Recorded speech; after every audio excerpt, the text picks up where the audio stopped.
And we are live, Shaniya from Conveyancing Hub Point Cook. How are you, Shaniya? I'm good, thank you, Jazz. How are you? Good, thank you. That's Good, thank you. good. Thank you so much for coming on our show That's today. okay. Thank you for having me. Most welcome, Shaniya. One of the great conveyancers in the area. I would absolutely recommend everyone. Shaniya, how's everything at your end? Yeah, look, everything's changed. It's so much in the last sector, I guess, probably of 6 months, with the current market and all the impact of interest rates. But as a conveyancing firm, really busy, no matter what situation the market is in. As you would know, Correct. Jazz, we are always still so busy, always there to assist our clients. So business going well. Thank you. That's really great to hear. And I guess you're right. What my observation in the market at the moment is in exactly what everyone is saying with the current climate as well. And I had discussions with even the buyers are saying the same thing. The market hasn't changed in our area that much. There's still transactions happening, and they're surprised with the interest rates. And what I see myself, my take on that is we are lucky to be in the area. And of course, you are working with different clients with different suburbs as well. But my Yeah. core market being Point Cook and surrounding suburbs. Point Cook is more blessed, in my opinion, with the demographic and the incomes people have at the moment and the background of employments they have. It's quite sustainable for them in the current climate as well. And I've seen a lot of people buying more investment property. So yes, it is certainly great times ahead. Yeah, for sure. Definitely agree with you in the area where you're saying the suburb aspect. I think depending where you are buying or selling is a totally different area or different result that you're going to get within your sales. Yeah. But there's still the buyers there. There's still the vendors there. Sometimes the sales aren't our happy sales. They're, a lot of our stress sales where, investors may not be able to, the Mm. rent may not be enough to cover that repayments. They've got to sell their investment. But there are then again still the buyers because they know they're getting the property for a reasonable price. They're not paying 60, 70,000 above, what the vendor wants or what the market is. So Mm. it works in both ways. It works on a scale, I guess. But I think a lot of people now are used to the current situation that we're in and are still adapting. So I think hopefully the interest rates start to slow down. We definitely are going to see a big influx come through in the real estate. Exactly. And I think um, the best part about yourself is you guys have a conveyancing firm and a finance firm as well. Yeah, So you have a bit of better exposure from both the angles, and you're working with a lot of real estate agents as well. yeah, So it's yeah. always good to understand from your perspective as to what's happening as well. And you're right. A lot of vendors as well have adapted to the reality and the new market conditions as well. Yeah. The ones who haven't, in my personal opinion, are either going to see two things. That's my personal view. Since yesterday's interest rate rise, I personally believe, and everyone in the industry is saying, that it's a tipping point for a lot of vendors and a lot of buyers as well who are in properties already. A tipping point, in my opinion, would be on two different factors. The ones who would adapt to the market may potentially be able to get a great outcome now. It's hard to assess what would happen over the next few months. If the property is presented well, the basic factors never change. Correct. House is presented well, the marketing is done well, if the positioning of the home, the layout, and other factors are good, you'll certainly have buyers. Then it comes down to the skill of the real estate agent to ensure that they create the environment to get the best outcome for their seller. And from the perspective of method of sales, I guess that's upon a conversation we can actually have today. And private sales and auctions are certainly one of the best or chosen methods in the area. But what do you prefer, Shania, as a conveyancer? Auctions, private sales, or? Look, the market does impact it a lot. Mm. Um, Personally, in the opinion of obviously being in the industry for quite a while and seeing the different types of sales that we can do, definitely I think an auction is definitely something that potentially would benefit a vendor more. So if we're talking vendor aspect, look, purchase private sales are definitely a way to go. Again, it depends on the marketing, depends on the, I guess, the interest that you have on the property. So you've got to weigh up. So definitely I would say see what the agent recommends. But in my opinion, I always think an auction works better for a vendor. There are many benefits to an auction. There are many protections, and auction really, really secures the vendor, and you're getting the price that you want. Yeah, exactly. I guess there's no wrong or right method, as you just mentioned, and I suppose private sale sometimes has its own benefits. Again, from the contractual point of view, Yeah, there could be some potential risk or some sort of pitfalls that the vendor could potentially get into after securing a great price. There's a few yeah, conditions in there. Unless things are unconditional, there's always a fear in case if a buyer pulls yeah, out or perhaps things change. Because realistically, and that's another topic of a day. For an example, if I talk about general condition 20, which is the finance clause, yeah. um, where my personal view is that that needs to be tightened up a little bit more. But again, coming back to the auction, auction certainly has its own benefits. My personal view of a recent example of 45 Lindsay Gardens, and you're looking after the clients there as well. Um, that was an auction. It was private sale to start with, and the buyers were super interested in the home. The offers that we were getting were slightly less than what it ended up selling for, and I'd say there was a gap of around 60 to $70,000 on an average.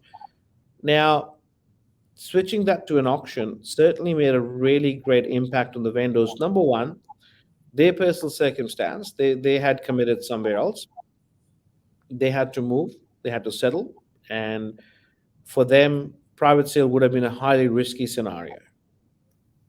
Mm-hmm. From there were five or seven registered bidders. There were two parties on the go to start with. Third party jumped in thereafter.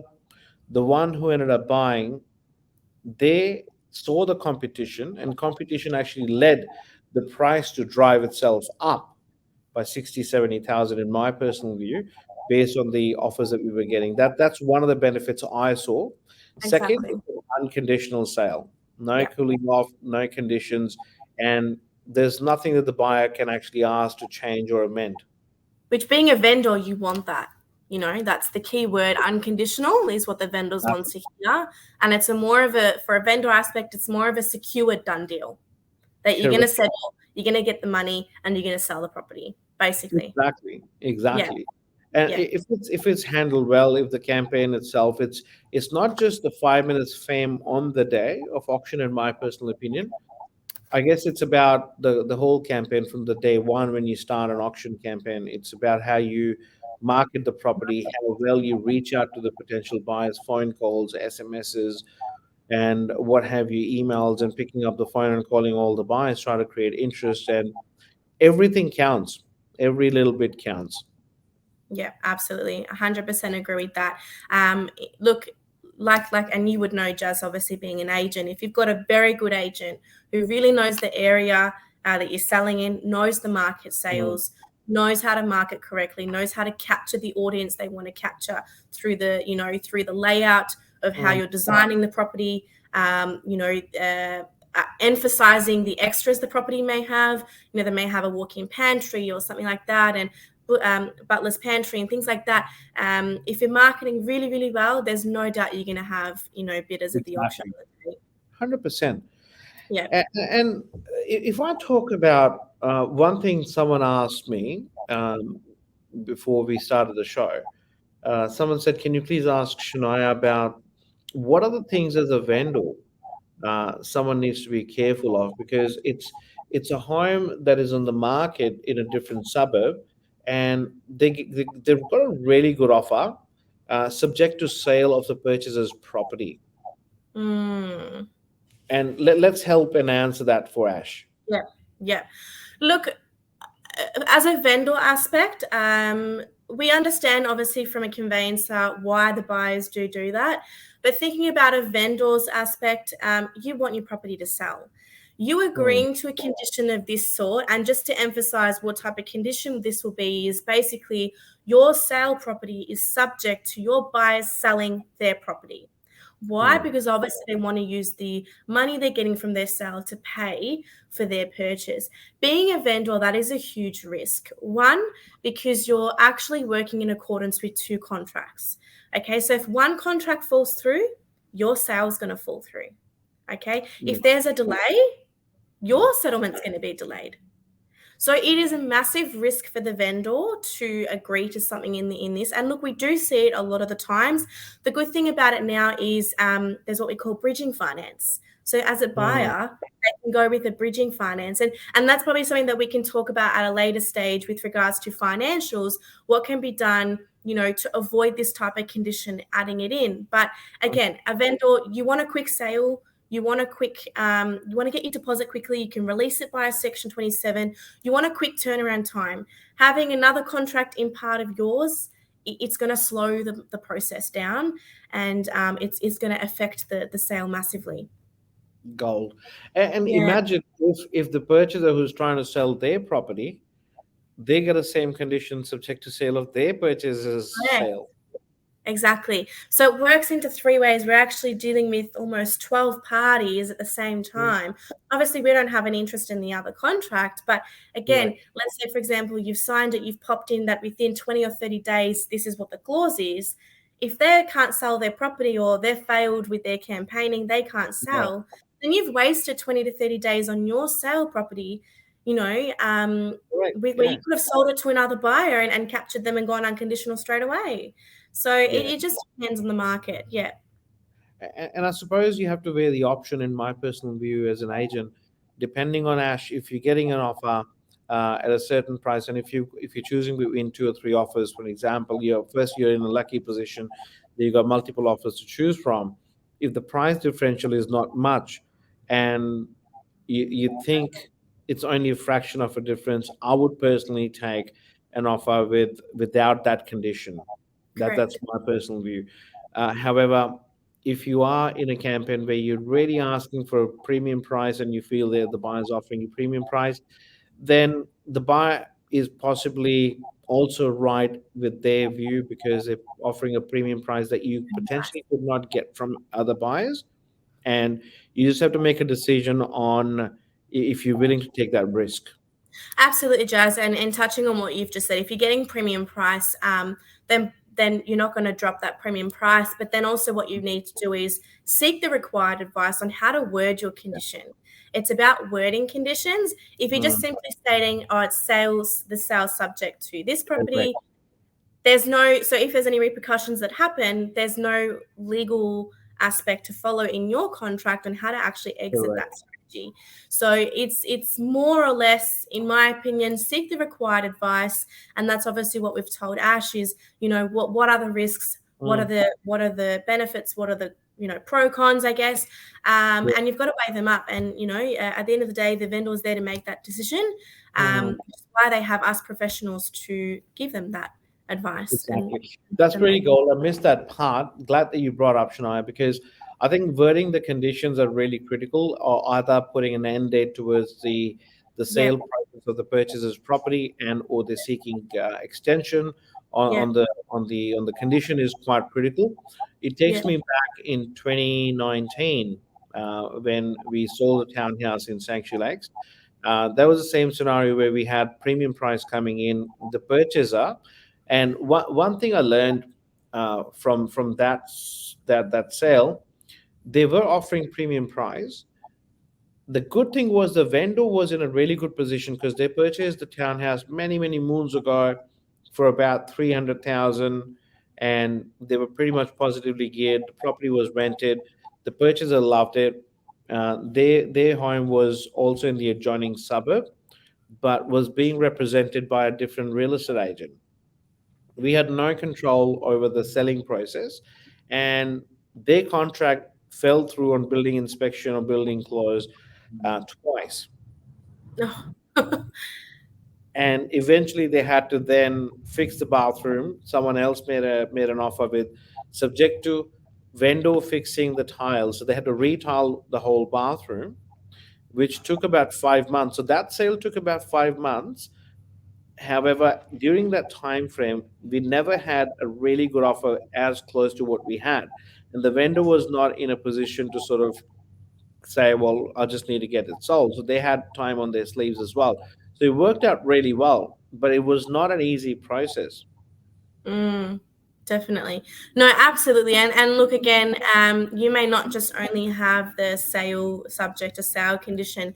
Mm, What we see a lot being a conveyancer is a lot of these negotiations actually happen prior to signing. So it's also really important that you being a vendor, you're actually explaining to your conveyancer, okay, this is the price I'm getting. The purchaser wants this condition contract. Should I or should I not agree to these terms? For mm, example, if you're having a condition like the person wants a subject to professional cleaning at settlement, nice mm. and easy. Agent will arrange most likely someone to come out, invoices paid, they'll Yeah. organize that. But then there are some more of a complex conditions, which, like you mentioned, either altering the property, that they want Mm, the vendor to maybe potentially put a security door in the property. I had a client buy basically a brand new home, mm. and she was putting an offer through, very good price, but she put so many conditions for the vendor to do: enter a security door, fix this, fix that. Can you put this in there? Can you put that in there? And as a vendor, being a builder and an investor, he's saying, Mm. hang on a minute, I've already built the property. I've got my occupancy permit. I want a Yeah, quick sale. It's my investment. So she correct. lost her offer because she had so many conditions. So that's the aspect how the vendors think. And Mm, again, agreeing to so many conditions makes complications occur at final inspection. So we have to exactly. be very clear on how we word conditions. And you being a vendor, what you've got to do. If you don't have the time to make alterations to the property, Correct. don't have the time to go and fix a tap or, put do landscaping. If you don't have the time, then why agree to it just for a price that you're going to Correct. get? So Exactly. it's a very contradictory process, but that's why it's really important to get your conveyancer's advice. Yeah. And sometimes the benefit is a lot of the agents, and I'm sure Jazz, you do the same, is Mm. they have tradies behind them. They Yeah. already have the first point of contact. So sometimes if the agent knows, hang on, I've got a tradie, he can come and, he's a plumber, he can come and fix Yeah. up the issue. That's easy fix because we've already got Correct. a contact there. But if you're a fresh vendor, not willing to do it, you're stress selling, I guess, you're not going to want to put any, effort in the property. Yeah. You just want a quick sale, you want to get your money and off you go to your Correct. next property. So it's very important to understand those conditions. That is so true. And I guess from that condition, if making alterations, and if a vendor, sometimes the smart vendors as well, I've seen they agree to some of the conditions, saying when the buyer puts a very vague special conditions. Say, for an example, there was a scenario where the purchaser said, "I want the vendor to leave a home theater system." Mm, that's a And big one. it was like 2 years ago, I remember. Again, I was representing the sale. I got no view on who was right or who was wrong. But what I would say what exactly happened was they had a different home theater system, and when the purchasers came to the property after settlement, I got a phone call saying, "Hey, this projector is totally different. It's only $400 worth of projector. It was totally different projector before." And that's the thing. I mean, if the vendor or the buyer, I guess, had the advice, for example, if that was, a Samsung projector, let's say, for Mm, example, in the contract, it should have been that the property is subject to the Samsung projector that's actually affixed to the wall should be left in the correct. property. Whereas because that brand name was not there, being a vendor, Exactly. they can go and change it and get a cheaper home Exactly. theater system and install it, because as a vendor, he's saying, well, hang on, I'm not obligated to do this or Provide. leave Yeah. it, I can change it. And that's the thing. Your conditions are very, very important. So vendor's perspective, that was fantastic. That was okay Yeah. for the vendor. But Exactly. again, you're causing these complications in the final inspection.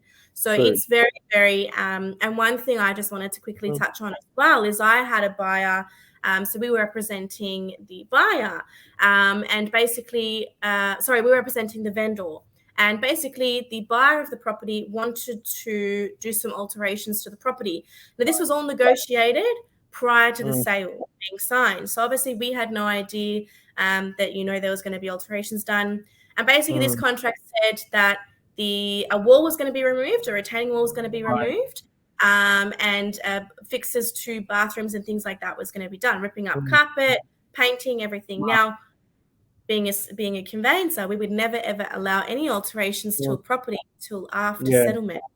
But because we had seen this condition, cooling off expired, we couldn't do anything. What ended up happening was purchaser went in, did everything, and then actually their bank, where their approval came into play, rejected their approval. So they found something closer to settlement, which meant that the deal fell through. Then my client obviously had a property that was ripped up, carpet was unfinished, the house was painted. So again, these are the things that are being a vendor, you've got to be very, very careful of. You've got to think of worst case scenario, what can happen, and am I going to be affected from this? So again, that potentially would have been something we would have approved if we had seen that. Yeah, the early access is always tricky. I actually had someone calling me from Sydney the other day. I've got an auction coming up, and they said, we want to move in as soon as possible. Can I move in tomorrow as a tenant and attend the auction and I'll buy the property? Oh, that's odd. And they had a deadline. They had sold their property in Sydney. They really like this home. They can't wait for the auction day. They need a house to move in. They can move in as a tenant. And who knows? Like once you sign a lease agreement, it's no looking back for the fixed term lease. So we get And really look, kind of conditions and or requests coming. we get a lot of early accesses. So, for example, touching on the sale and purchase, a lot of people who are doing that potentially may have the sale or purchase first. So they want early access to the property. Now, we normally would be doing that. Obviously, being conveyancer, we can't have any, legal term of any lease terms. But what we do is we put them in under a license agreement. Even being a vendor, a license agreement is still very, very risky. For example, they don't settle. You're stuck with these guys in the property. You've got to kick them out. It just ends up being a very big legal term. So we get a lot of early accesses, potentially something that we want to try and avoid. I guess if you're getting rental income from an early access is okay as well, because at least you get somewhat of a bond and you're getting a rent. But again, the legal risk is still there. So definitely it needs to be discussed on what conditions or terms should I put in my license agreement that's going to protect me for these cases. Exactly. And I think hoarding laws need to be revised as well because it's really hard, even in a license agreement, to get someone out. Yeah, exactly. It basically just mentions that they've got 14 days to vacate, but who's there to, there's no VCAT involved. You're going to have to obviously eventually get VCAT involved, but in a lease, I guess there's probably more conditions on how to vacate a lease, got to serve 60 days, that goes to VCAT. There's a more of a process. Being in a license agreement, it's a draft lease. Correct. There's not very much rejectal area for the purchasers. It benefits the purchaser basically. Exactly. And my view on that is if it's a license agreement, it's still better versus lease agreement. If it's a lease agreement and if you take that a VCAT, you're talking about the lease and getting the tenant out because they haven't been able to settle on the property. I don't think VCAT would actually take two matters at a time because one is a sale which has fallen through. One is the point of getting a tenant out who was your actual purchaser. Yeah. My personal view after doing so many VCAT would actually ask you to put two separate cases. Exactly. For sale falling through. But again, there's no case. Sales falling through, contracts at end. There's no way you want to go to VCAT on that unless you want to try to bring the buyer back into the sale. But then it becomes a question of getting a tenant out.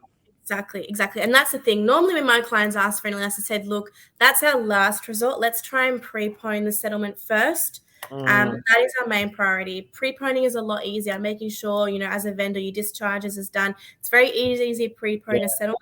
Obviously, if the property is vacant, very easy to move. Quickly settle.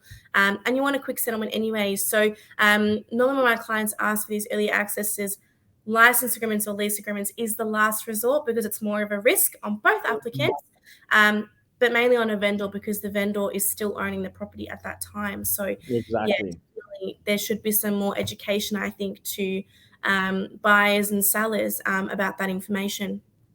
Exactly. And I think it's fair to say for the vendors to ensure that they are communicating with their conveyancer rather than agreeing on such special conditions just between the agents. Being an agent, I say to my vendors a lot of times, that's the contract. If you would like your conveyancer solicitor to have a look at it, go through it before you sign, review it before you enter into an agreement. Absolutely. And look, we see it all the time. We won't actually get a contract. And what we see a lot, which I don't understand why, is we get a contract and it says contract is subject to conveyancer's review. But it's just like, okay, so if we're not happy with the review, what happens? Can you pull out? No, you can't. You've signed the contract. So Yeah. it's so important. Being an agent, they're not there to advise you on the legality aspect. They're not there to tell you what's right, what's wrong within the legal Exactly. terms. They're there to basically mutualize the agreement, get the best pricing available, and Yeah. sign the contract. So I think a lot of, in my experience, a lot of clients say, oh, but the agent said this, the agent said that. But the agent's not licensed to give you that information. They're there Correct. to sell the property and help you buy it and list all the conditions in.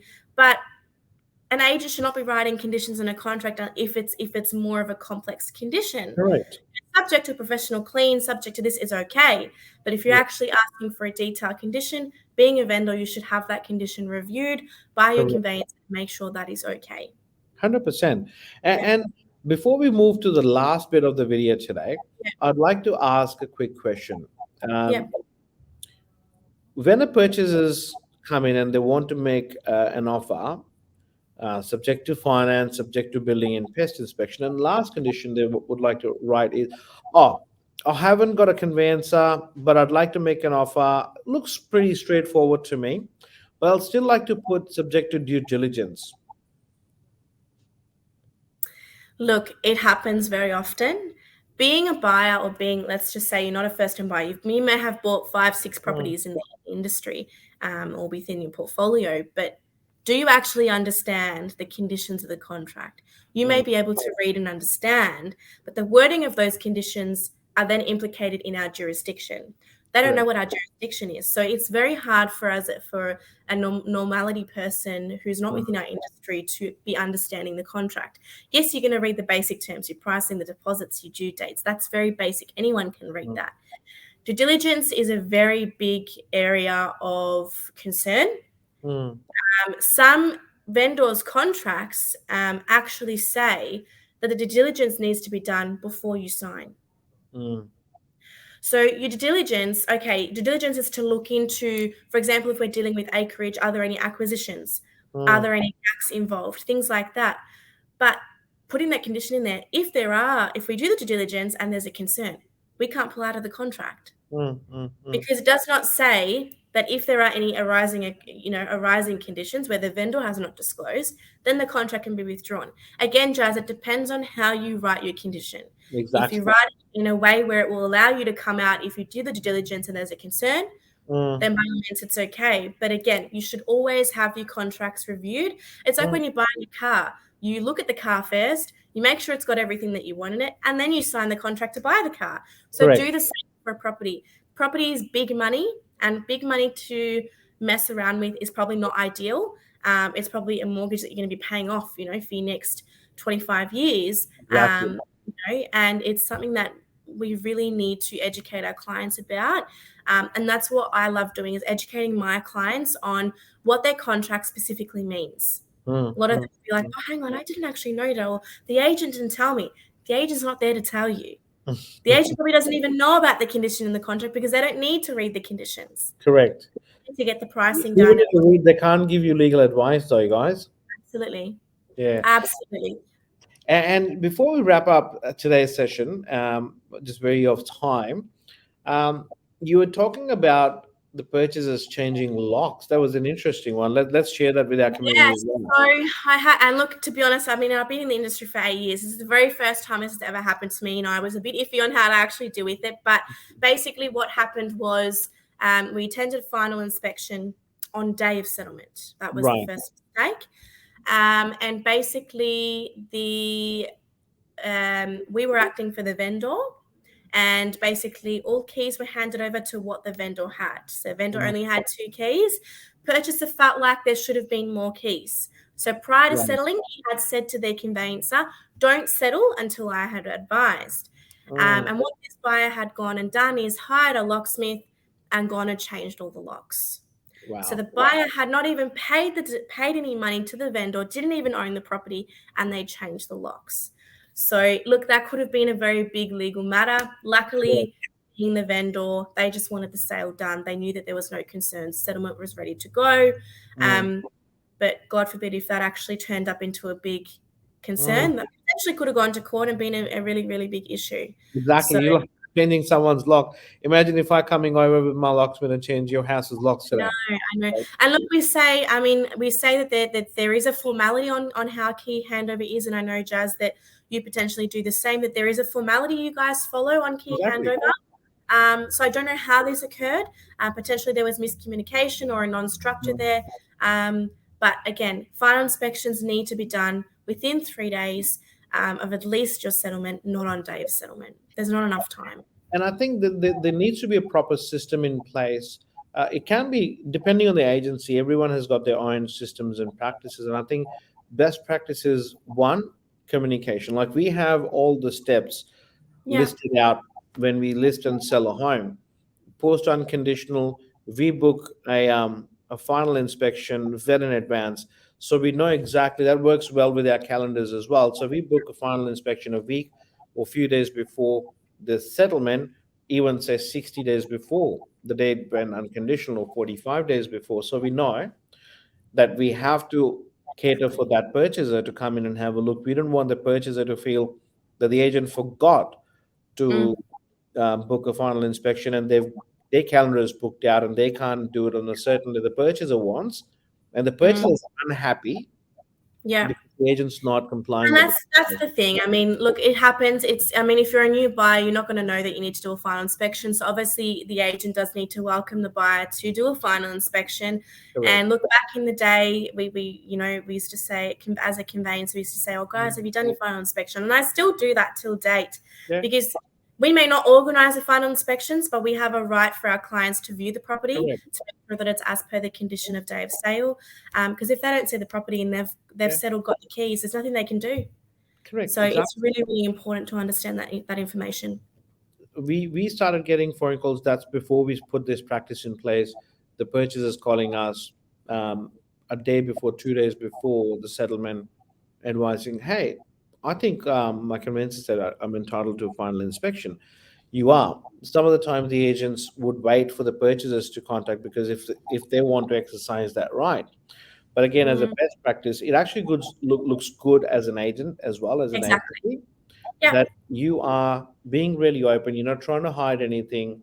I met a client yesterday who's purchased a home in Point Cook recently, know the house really well. And they've called me in for further discussion about perhaps potential sale of the other home and also moving over some rental properties as well.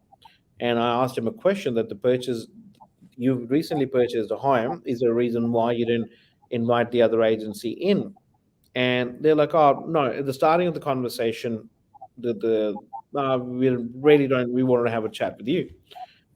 Towards the end of the conversation, there was something we were discussing about the changes they're making because apparently there was a leak in the property that they noticed after the settlement, and right through the end day of the sale or the settlement, the agent was trying to delay. I don't have the keys. The keys are with the vendor. I haven't got the keys yet. Let's try next day. Kept pushing for last week, and then right 4 o'clock, a day before, evening before settlement, 4 o'clock, they were able to get into the property, and they felt the agent intentionally pushed the pre-settlement inspection. So now that's one of the reasons the owner is not going back to that agency. Had you serviced the client well as a purchaser, you don't really have to incline towards the purchaser if you're representing a vendor.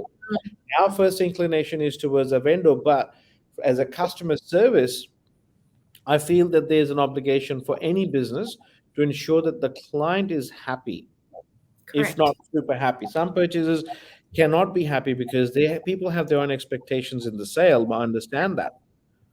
We go through different clients. We We meet come across a lot of different personalities, a lot of different characteristics of a client, and that's why if you have if you have experience within the industry, you know how to adapt this to this clientele, and it's about educating our clients.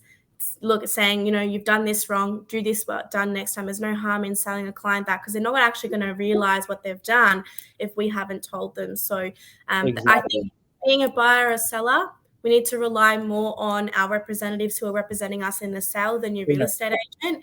And I feel within the industry, a lot of clients are relying on the agent. Yes, because that's the first person they see for the sale, and yeah, the agent goes to the property. And I think, maybe in the next 15, 20 years, I think the conveyancer should go to the property. It'd be so much easier for us to, help our clients do a fire inspection and then work on the legal term yeah, aspect, because we rely on what our client says, but then the vendor might be not telling the truth, and then the yeah. purchaser telling the truth. We actually don't know. Then that's when we have to get the agent Exactly. involved. There's so many loopholes involved in these types of Yeah. inspections, which I think just to solve it is just to have conveyancers go. But I don't know when that's going to happen or if that will happen. Some But potentially someone that would could, start. I reckon that's gold. I reckon yeah. this is really good. They should come in. But now, thank you so much, Shania. Really appreciate your time today, and Thank it's you been so a much for pleasure having discussing. me.